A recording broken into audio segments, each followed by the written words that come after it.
Hey everyone, this is Allie with The Right Place, Right Time, an award-winning author, international book coach, and ghostwriter, and I am here today with the very last memoir minute.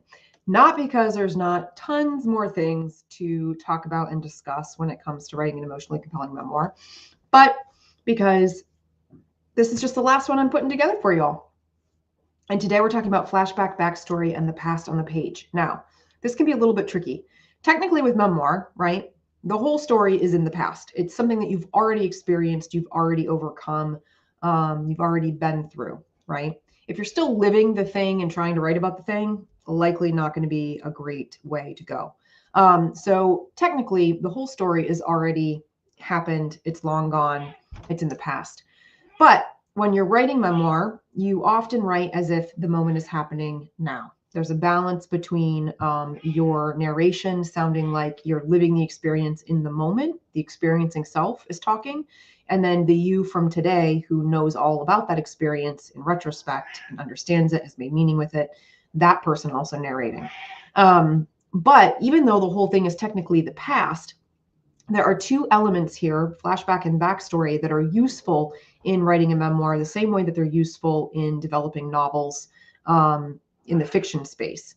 Okay, so here's the tricky part, if it's not already tricky, right? But these things are not one and the same. A flashback is not backstory. Backstory can be given in flashback, but they're not wholly the same. So backstory is kind of what has happened with the character, to the character, prior to this story actually occurring. So to use an example, a client's book just came out in November. He writes about having debilitating anxiety in his 50s that leads him to try to figure out what is creating the anxiety, what's at the root cause of that anxiety. In order for us to understand him as a character, we explore aspects of his childhood. The main linear timeline of this memoir is not about his childhood, but in order for us to explain, or in order for us to understand the complexities and nuances of this particular character as a three-dimensional being, we have to dip into some of the things that happened in his childhood, perhaps, or young adulthood, or early work history that relate to what's happening in the current timeline. We can do that one of two ways. We can provide backstory to talk about the things that had happened to this character prior to the current experience and event.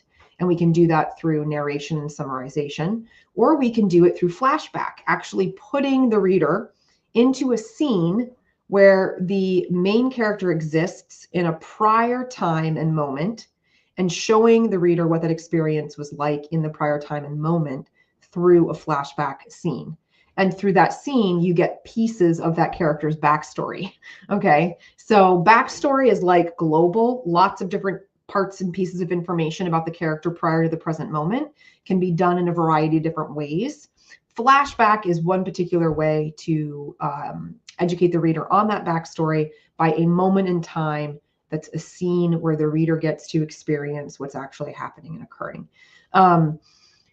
Memoir is a experience over a certain timeline or period. In this example, right, of this client, his main timeline for his book is an experience of 5 or 6 years altogether. But he's lived a really rich life, right? He's had all of the years before that 5 to 6 year span of this particular moment and experience to work with, to shade or contextualize what he's going through. So we have to have backstory and flashback because we need to understand the whole being outside of just that moment in time that we're actually talking about.